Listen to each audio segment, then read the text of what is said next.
Good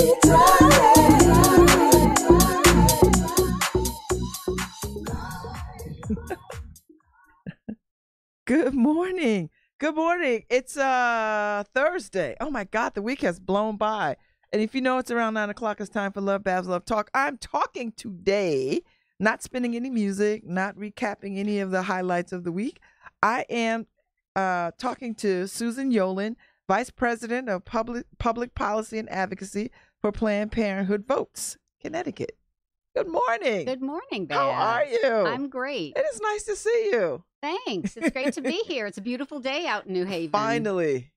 Looking at the colored leaves and actually seeing the bright Yes, they're bright. oranges, finally. Like they've blossomed. Like they've got the boldness.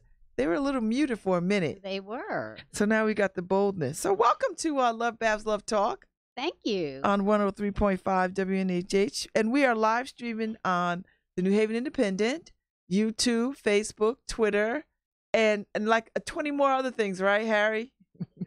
Like we're big in the Emirates. Oh. So I'm not especially big there. Well, you will be after this. This is my big chance. Yes. This is So you are here today to talk about, well, we got a lot to talk about. This crazy Trump administration and the work that you're doing, the work that Planned Parenthood has to do to mobilize because the threat of all kinds of threats out of this administration. But the threat of cutting back what we do as an organization looms ever large with this administration. So Yep, it sure does. So I want to talk about why voting matters. I want to talk about our advocacy work. I want to talk definitely about our reproductive rights and the importance of voting. So let's start. Why does voting matter? Oh gosh, this time, this year, this moment we're in, it just feels so present. I mean, if folks have, not been engaged or felt disheartened or maybe even alienated from the process, this is the moment to re-engage, I think. But doesn't every year feel like the year, though? Yeah, I guess it does. Because we never know what we're going to get. But this is an existential moment, yes. I think. It certainly is for Planned Parenthood when our funding and our very existence is called into question by folks who are in power right now. But I think that if that's one reason to vote, there are certainly lots of others. And for anybody who's following any of the events at the borders or gosh knows there's, a litany of things that could motivate you. So if you wanted to jump in, this would be your time. I would think so. Yeah. I mean, I can understand people being cynical and feeling distanced from the process. And in fact, there have been some very ugly things that have taken place recently. In fact, even here in our own state, in terms of campaign literature that's out there. I tell you what, Susan, I was stunned by that anti-Semitic or that making fun or mockery of Jewish people in that the lesser race. I don't think I've ever seen that here. No. So I was really taken aback that it was so blatant and obvious, and somebody signed off on that. Like somebody said, "Yeah, run with that." Right, and appears to be saying if that it had any significance to Jewish folks, if it seemed anti-Semitic, that they missed that. Yeah, as they were signing off. Yes, that's that's coded language. That's coded. I mean, because as a woman of color, I know coded language when I hear it. Yeah, and that is, we know exactly what you meant when you put that out there, because there's a whole history. You could Google Jewish history if you want to, and everything would come up. So I was taken aback by that here in Connecticut. Not that I hold Connecticut in such a high regard, but I don't think we've ever seen anything that obvious and blatant. Well, and particularly within days of this terrible multi-murder, mass murder in Pittsburgh. And as it turned out, and I was just watching Matt Lesser's remarks at a news conference, I guess yesterday, where he said that his wife grew up within 4 blocks of that synagogue in Squirrel Hill, her Pittsburgh. Parents knew that some of these folks. Yes, so they did, and that's even worse. And who knows what was in the mind of the person who created that ad, and maybe they weren't even I mean, of course, they must have created it before the incident, but nevertheless, even the stoking of that. Yeah. That's what happens when we stoke that. Yes. And this is why voting matters. Yes. So, all right. So talk about our advocacy work, Susan. Talk about Planned Parenthood, Southern New England's advocacy work. I'd be happy to. Well, we do lobbying and advocacy during the General Assembly session in Hartford. Because I think people just see us as a medical operation. Yeah, well, they don't see that we have an arm that keeps its eye on the legislative happenings. Right, and the reason we do is that what we deliver in our health centers and the education, the sexual health information and education that we offer, are contingent on policies that allow them to continue and are fragile. Mm-hmm. And so I think many years ago, Planned Parenthood decided that it was important to be doing actual legislative advocacy at our state capitals across the country and in Congress, so that we could protect, it's not just our interests and our funding, but it's the access of our patients to walk in the door and get care, and to get the sorts of care like safely legal abortion, really, that could easily be eroded and probably will under the current administration with the Supreme Court. So we have this unique three-part mission, and advocacy is just as important a part, although somewhat smaller, than our clinical operation.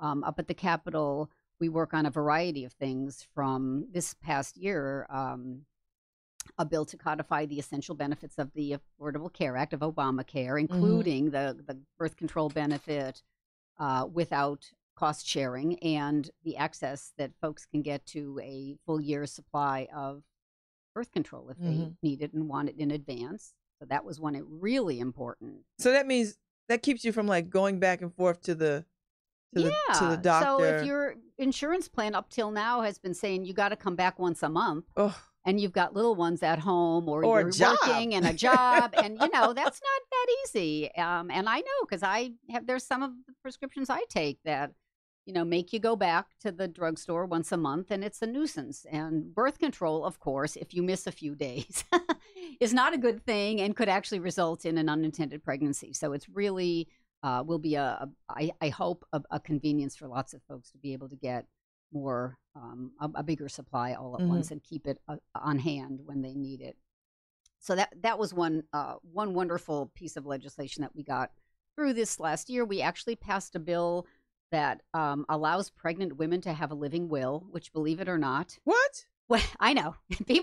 That was the most common reaction. What? Well, in 1985. Like they didn't have, in 1985, Connecticut said, like many states were passing living will statutes back in the mid 80s.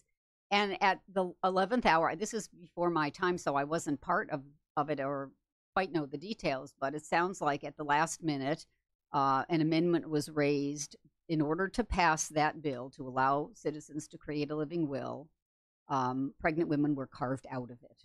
Why? Like, what's the thinking? Well, I guess the idea that you could be kept alive if you, and again, think about when your living will kicks in when you are in a vegetative state, or you're not going to recover, and you can decide what sorts of life-saving interventions you want. Do you want tube feedings? Do you want a respirator? Etc. This is what you would put in your living will. Yes, I want that. No, I don't. And the idea, I guess, back in the 80s was, well, we'll just keep pregnant women alive, and their child will be born even though they may never recover. And that, of course, I think in the intervening years, I think we all realize that medical science has its limits, and actually pregnant women almost never, if ever, are kept alive and deliver a healthy baby. So, I mean, that honestly, just creeped me out. I know it's very creepy, but at any rate, we rectified that this session, and pregnant women will be able to create a living will. Of course, most women who are pregnant are young enough that they're probably not even thinking about a will of any kind, let alone a living will. But for those who might be, pregnant and have a serious illness, and they're going through the pregnancy anyway and hoping for the best, this gives them that option. But things happen, because let's face it, we are not number one in the world for term births and successful births. So absolutely. So the reality is, more times than not, something could go wrong and put you in harm's way where those decisions would have to be made. Yeah, absolutely. So I think there's a lot of education that needs to be done around this. And this is what I want to talk to you. Yeah. So when you go up to lobby, when you go up to talk to legislators, do we find ourselves educating them?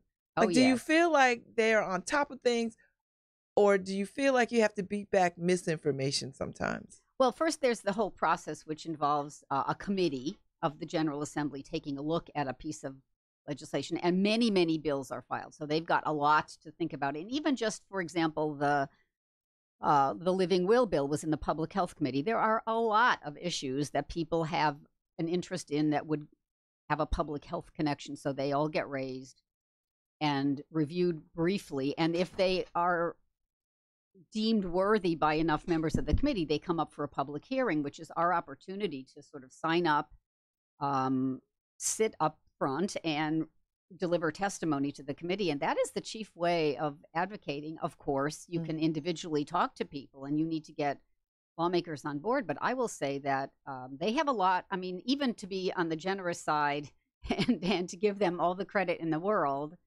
for being elected officials, there's too much for them, to any one of them, to understand, know, and be in the weeds about, to really know the details about. So yes, it is our job to educate them. And sometimes they're very surprised. And honestly, the reaction you just had to the Living Will issue is exactly what we heard from legislators all over the session was, are you kidding? Yeah. Pregnant women can't. What? And so and that was actually easier than we thought. We thought we might get pushback on that. But it just makes sense. Like, when people think about it, you're like, wait a minute. Right. Sounds a little macabre if we don't. Right. Well, and, the other funny part of it is, well, if we do require pregnant women to be kept alive on life support, who's paying for that? Yeah, who's going to pay for that? I mean, really? And what is the weight of the family's wishes? Exactly. Or their husband's or their partner's wishes or somebody's wishes? And there have been cases. There was a very sad case in Texas of a young mother who was an EMT, and she just, in the course of a second pregnancy, just passed out on the floor of her kitchen, never recovered. And while her family was adamant that they did not want her kept on life support, the hospital interpreted state law to say that they must. And so it was a very long, months-long battle of the family fighting to have their wishes recognized, and finally they did. But it was awful.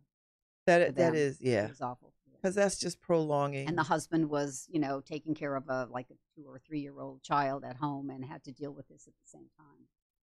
So again, this is a rare occurrence, but still worth, making sure that folks are protected. And, I will also mention one other important piece of legislation that was passed was a bill to require fair treatment of incarcerated women. I had Robin Porter on talking about that. Oh, good. Well, then you've talked about that, and it was. But I'd like to continue. But sure. Yes. Well, here's an here's example. another one of these. What? Yeah. Well, and brought into high relief by a situation at York Correctional, probably in the winter of last year or early spring, when a woman delivered a baby by herself in her prison cell, and that just seemed horrific, not to mention dangerous. To everyone who heard about it, and yet these things go on. So the bill actually will offer better medical care to women in prison, because they're shackled, including pregnant. It will require that shackling not take place when women are going for medical visits, and Lord knows, not when they're going to deliver their baby, which sometimes might have happened. Although it's hard to imagine a woman in labor being capable of escape. Yeah. Or where are you going? Violent act how at that far moment. Can you go? Exactly. When you're having a baby. It will also require that prisons in the state who runs them, make sure that women have enough sanitary supplies to get through a menstrual period, which is a big deal. Had not been the case in the past, and have them to be free. Yes, because that you don't have to go to the commissary and use spend ridiculous amounts of money on pads. Yeah, right. Because you need them, right? You need them, and it's a matter of hygiene, not even just personal preference. And then finally, the bill also is the first in the country to have protections for transgender patients or transgender prisoners, rather, who need to be respected and placed in settings where they're not feeling endangered because they're with the wrong gender that they're currently identifying in. And of course, here's a connection to President Trump, who actually now thinks that we should all be permanently assigned the gender that was on our birth certificate. He wants to erase the whole transgender population. Yes. I mean, those are gains. Those are great gains that took years to sort of get to this point. Yeah. And he wants to just wipe it away. Yeah. So this is why voting matters. Yes.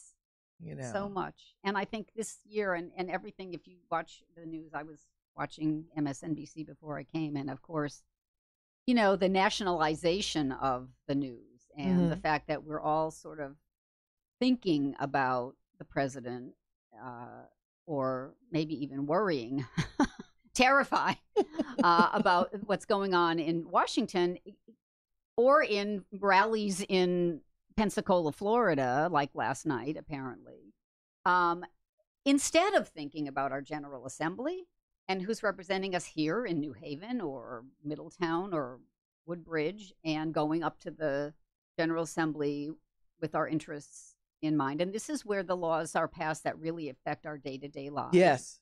All politics is local. So people need to, just sort of pay attention. And as you get those pieces of mail, I know they seem sometimes alarming, but read them because somebody sent them out for a reason. And if nothing else, if you see something that's horrifically, like the piece we were talking about a minute ago with Representative Lesser's race, at least it's a clue as to who is running against somebody. But most of the time, there are some bullet points in the mail that give you a sense of what the candidate stands for. So read them and pay some attention and turn out next Tuesday. So talk a little bit, Susan, about public advocacy beyond legislative areas. Like when we talk to the public, what are we saying to the public? What do we say to people when they want to know about Planned Parenthood? Like most of us have some relationship to Planned Parenthood from our youth, at least I do. So what do we say moving forward these days around advocacy? Like how do we reach out to people? Well, I mean, so there's a couple of ways. One is around the issue of our care, our patient care. That's how, to your point, that's how I first met Planned Parenthood when I was in college. And lots of people, even in this sort of more political setting, will come up and say, "You saved my life.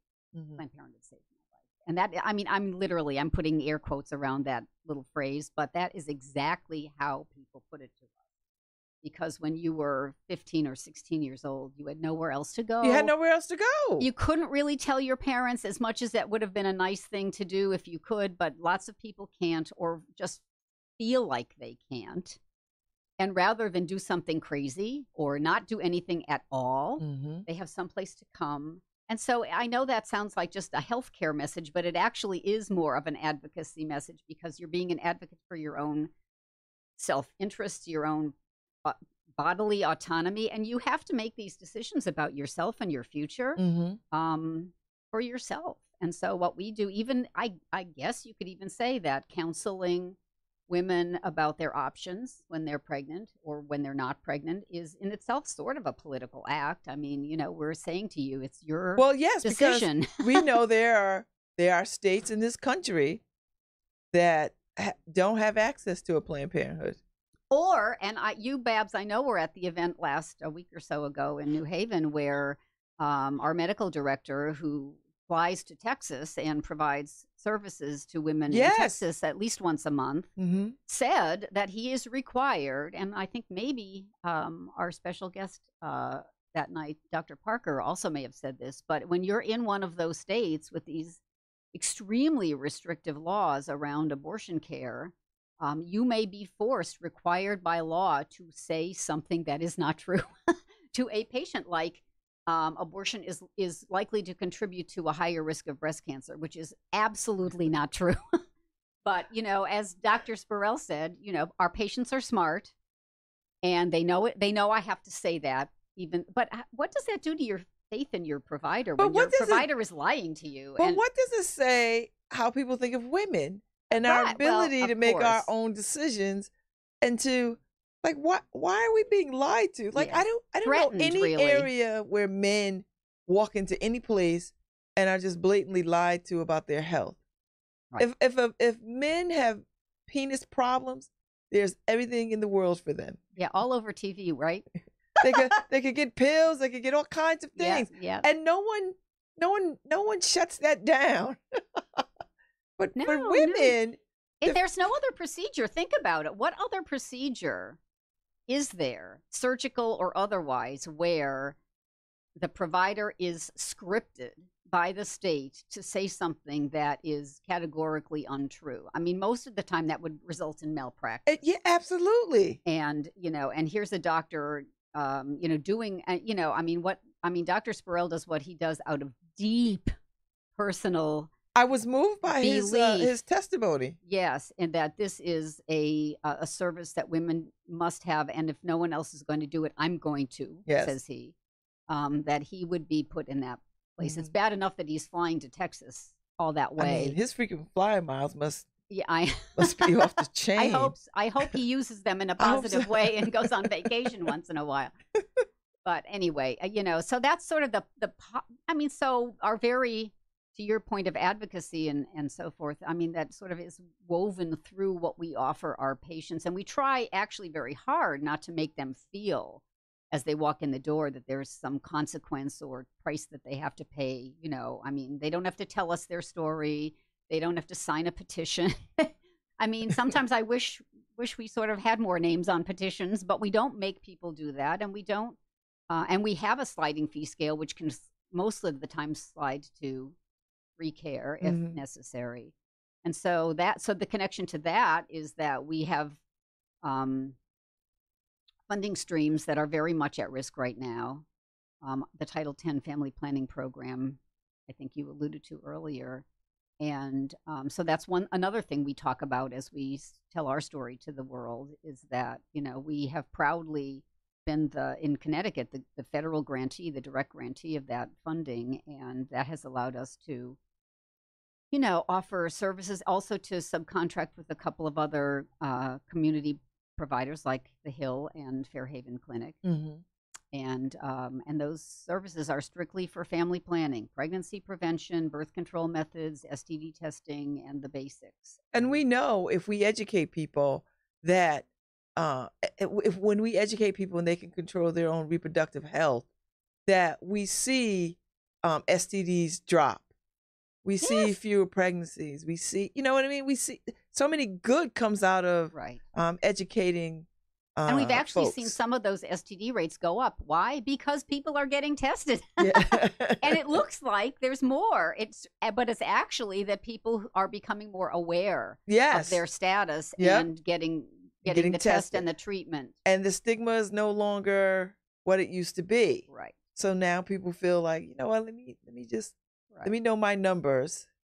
Yeah. At least that was the campaign when I was out there in the world. It was like, well, I think HIV status kind of led the way, that people, that was of course, in those days, a life or death conversation with folks. But I think it, and condom use was a really important conversation back then. I was on the mayor's task force on AIDS for years.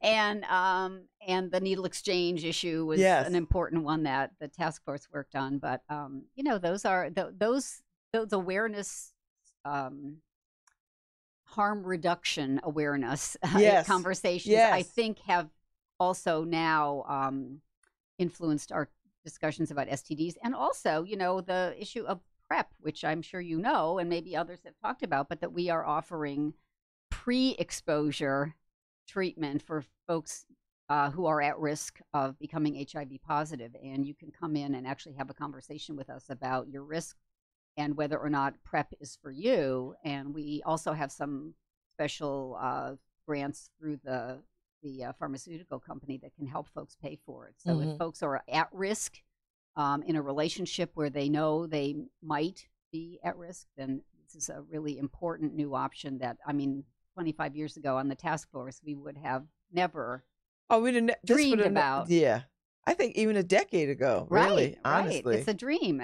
People talked about vaccines, and this isn't a vaccine. It's a daily pill, but it has that preventive benefit. So anyway, I'm not sure I've answered your question. No, but I think that fine. For us, the advocacy and the care are so interwoven. And I will just bring up the other topic, which is, that our education and training folks who are amazing and work with a bunch of high school kids who are also amazing. Yes. And I know you've met them too. I'm impressed. Yes, they are well informed, and they are, in their high school are sort of the go-to.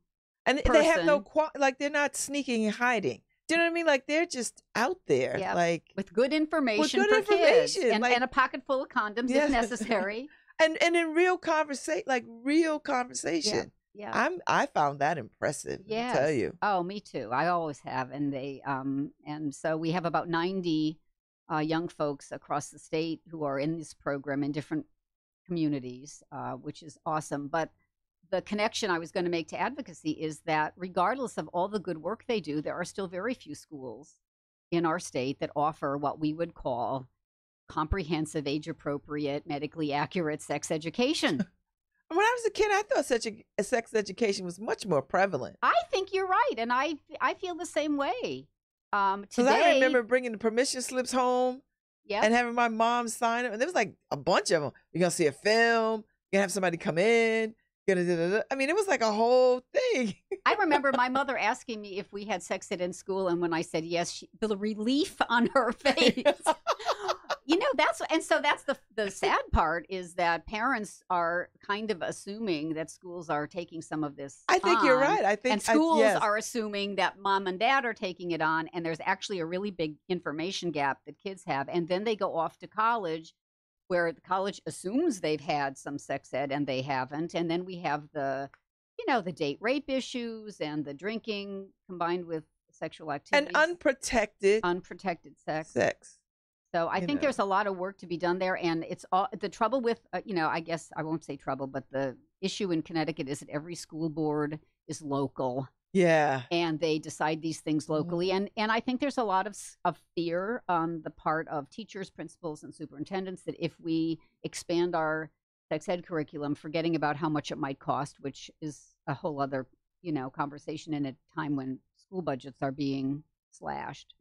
But, that there's fear that they might run into criticism. And so what happens is not much. Nobody gets educated. Right.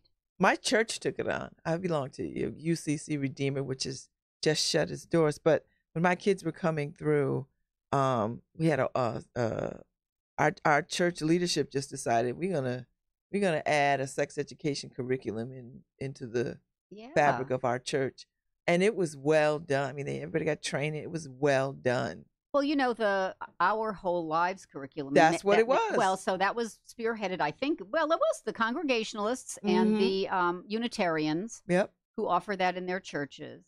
And it makes sure that if your family is a faith-observing family, that your kids are actually getting the message that you want them to get. Yeah, it was amazing. On your religious group. Because you know what?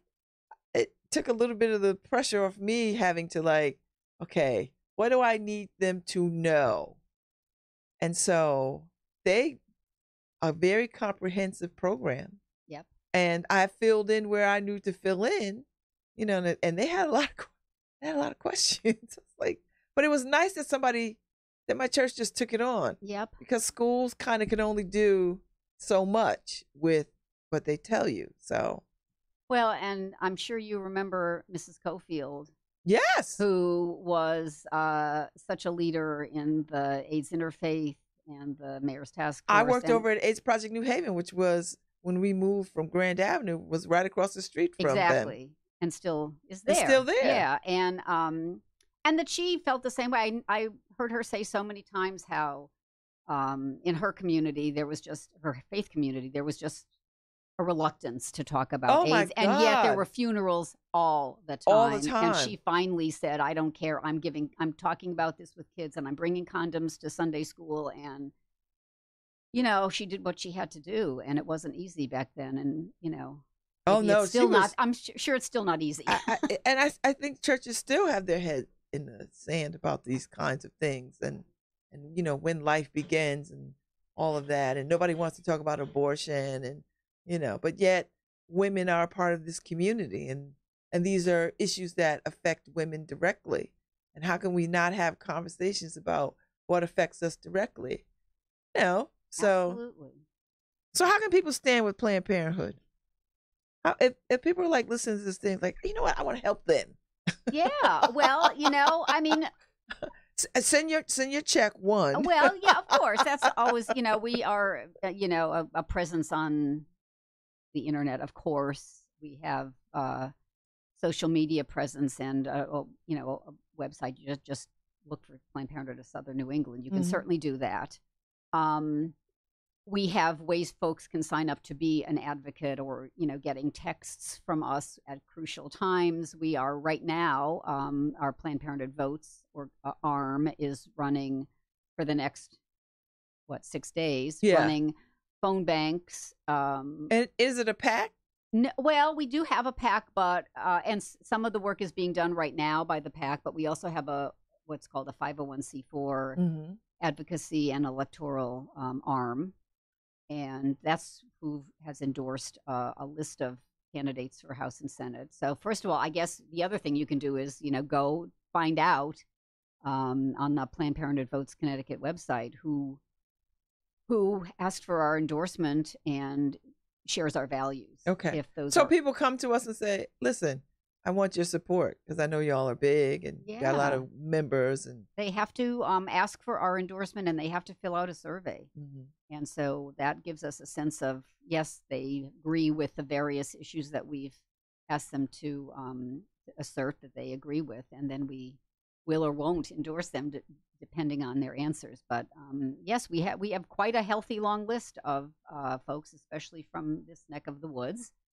No surprise. And our national group endorses folks who run for Congress. So Rosa, for example, and thank God Chris we've Murphy, got some good folks. and Johanna Hayes, who I saw on MSNBC last night and was amazing, along with a whole panel of about 10 women running for Congress. Isn't that a wonderful thing? It was wonderful. I think it's time. Yep.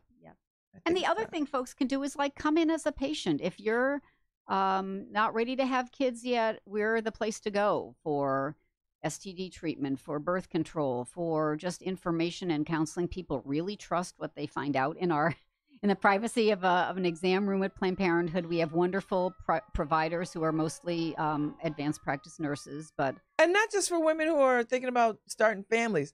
Some of us old birds. Oh, well, I was just going to say, and if your family's already happened and you're looking for just basic GYN care, and that's what I did. I went and had my whole your pap smear, and all that taken care of. And I was like, okay. Yes. And if you're insured, you can use your insurance at Planned Parenthood. And actually, when you do, that actually helps us allow for the care of someone who may not have coverage and comes in looking for services on our fee scale or at low cost. So it really does help. And so people don't think that. They think that if they come in, they might be using up the slot of someone who needs it more, but that's actually not so. It's the opposite. If you come in and you pay on the fee scale or you use your insurance, that actually helps us provide care for somebody else who might not have the resources that you do. So that's always a great option. And then folks get to see firsthand how super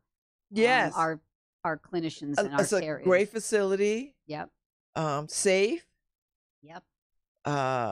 Clean, knowledgeable, friendly, all the things that you want your healthcare provider to be. And in some centers, we're actually in Hartford, soon in Stamford, and coming in a little while in Providence, Rhode Island. We're actually offering primary care, which means we're actually screening folks for and treating diabetes and mental, behavioral health care and other sort of chronic conditions that folks have, and making referrals. And so that's exciting work for us and really filling a need. Oh, I definitely.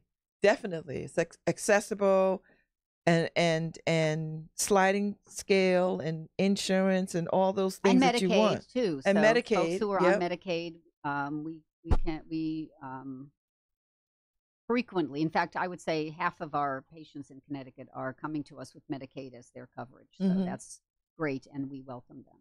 So can you talk a little bit about the volunteers, the folks who lend their time to the care of and longevity of Planned Parenthood Southern New England? Well, some are occasionally in our health centers, supporting patients who are going through procedures, or just sitting in the waiting room and talking to folks about the importance of kind of signing up and becoming a patient advocate of our work. So that's one thing. I think on weekends, depending on at which center, we often use volunteers as what we call the welcome crew, because there are sometimes protesters on the sidewalk, and it can be unsettling. When do they come? Do they come on the weekends? They come here in New Haven. A handful of them are there on Wednesday and Friday mornings. They're usually gone by 10 or 11 o'clock in the morning.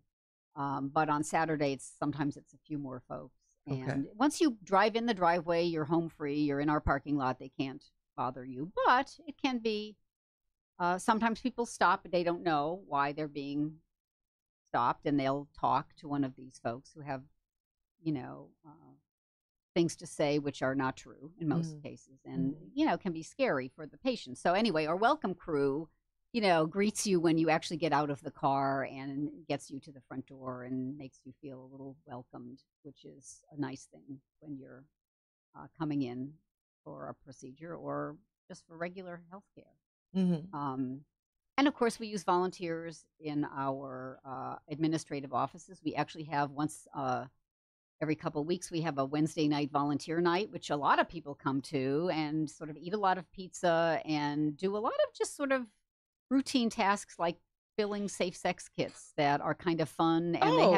And they sit around the table and make friends and have good conversations and get a lot of things done for us that just, are tasks that need to get done. So that's helpful.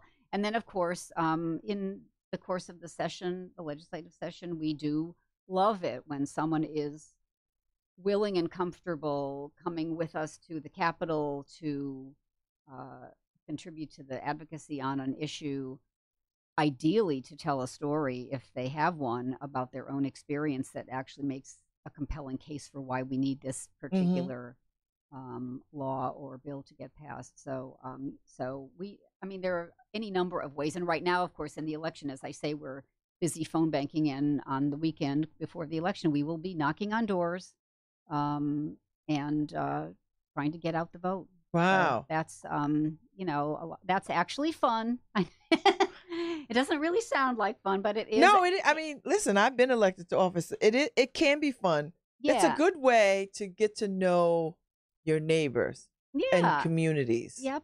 Seriously, it really is a good way. I hear Oprah is going to go and canvass for Miss Abrams down in Georgia. Yeah, I heard that too. Like she's knocking on doors. Imagine opening your door and Oprah. Like, what do you say? Would you like a glass of water? Do you want some tea? Hi, Oprah.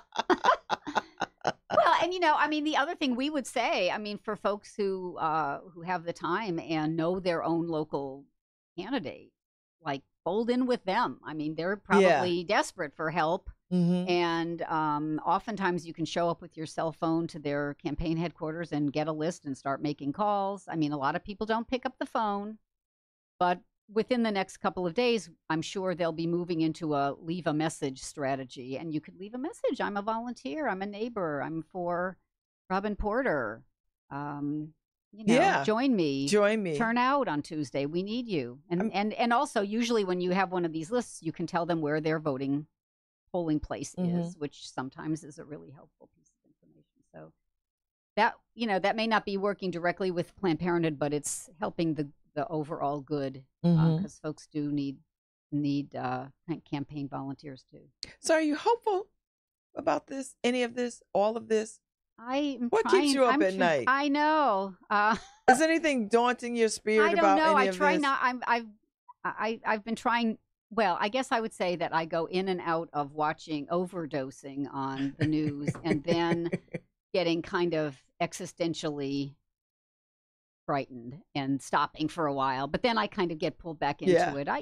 Honestly, I think there's as we're hearing and people are saying, it's the election of a lifetime. I don't think that's an exaggeration. I mean, the upheaval, the reign of terror that we're living through, that every 5 minutes is some new that word, reign of terror. Yeah, something awful is happening. I mean, like, when was the last time we talked about the journalist who was murdered in Turkey? I mean, not since the pipe bombs.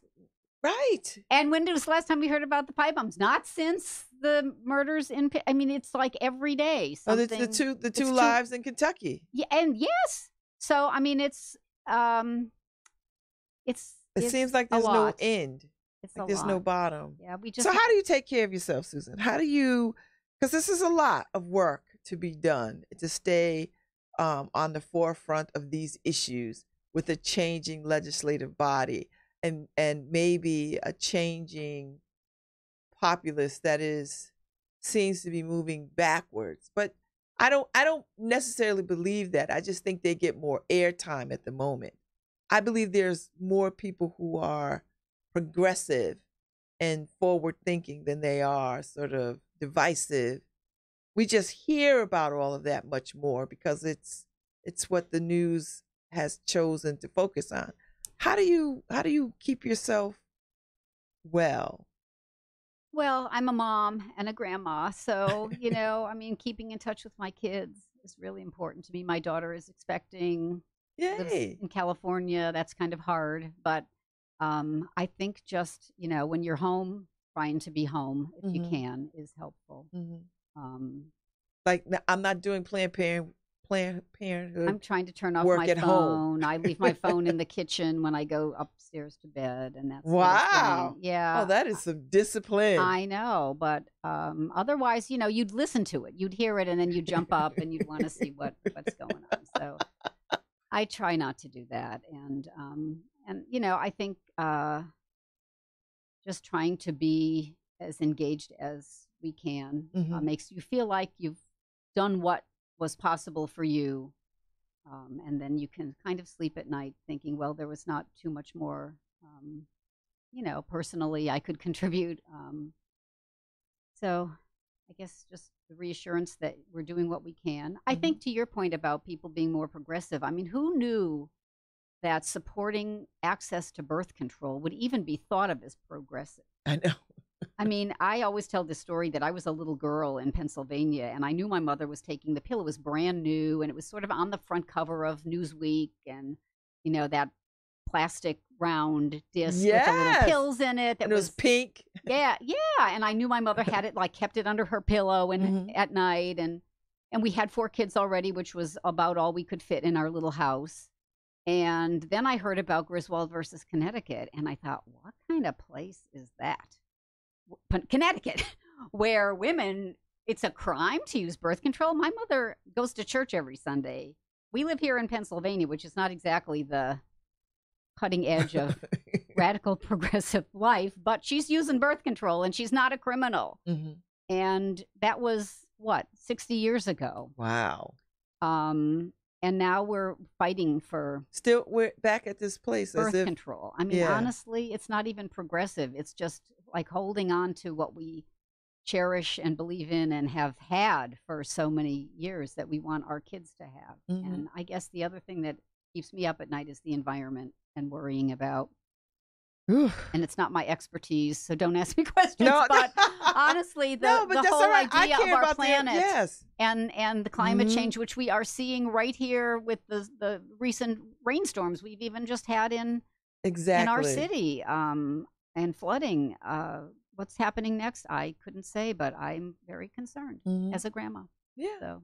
Yes. I so appreciate you being here today. This was a good conversation. Next time you come, we got to find out a little bit more about your background. Oh, all right. And where you came from and how you got to Planned Parenthood. Sure. But I know the crooked path. I mean that just as crooked, not illegal. I know what you meant. I knew what you meant. Yeah, right. I knew what you meant. I just know that we had to focus on folks getting out to vote because it is critical. It is critical for the well-being. Find out not where just your Planned voting Parenthood, place but is. everywhere. Yes. Yeah. Oh, of course, everywhere. Everywhere. It's critical. In Connecticut, Planned Parenthood Southern New England sees more than 66,000 patients or folks that come. In Providence, nearly 9. That's right. Let's see. Total services 178,000. This is a year, right? So, yes, this is important. That's a lot of patient care. That's a lot we of are the patient largest care. Provider of women's reproductive health. And if we're not here, what happens? What happens to women's reproductive health? Yep. What happens? Then they'll be making decisions based on stuff that they shouldn't be making decisions on. Well, and my fear is that some of that funding that we will be deprived of could end up in the pockets of folks who believe that abstinence alone is the answer, or that other of these sort of abstinence only programs are what ought to be, or crisis pregnancy centers, the fake clinics are what need to be funded. So that would be a bad outcome. Thank you for your time today. You're so welcome. Thank you, Kathy, Babz. This was fun. For the coordination. And if you all want more information on Planned Parenthood Southern New England, there is a 1-800-230-7526, so you can get involved to help get out the vote, to stand with Planned Parenthood, to schedule a healthcare visit. We're on Twitter, Facebook, so get out there, show up for the rallies, ppsne.org. Thank you. Thanks, Harry. All right, let me just get out of here.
the morning light.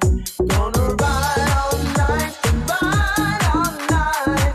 Wheels keep spinning till the morning light. Gonna ride all night, ride all night. Keep me moving till the morning light.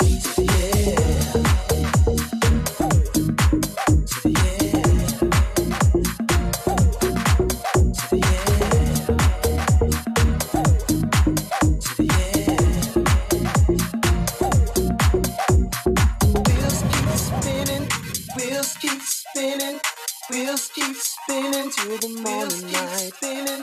Wheels keep spinning, wheels keep spinning, wheels keep spinning till the morning light. Wheels keep spinning, wheels keep spinning, wheels keep spinning till the morning light. Wheels keep spinning, wheels keep spinning, wheels keep spinning till the morning light.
What we're gonna do right here.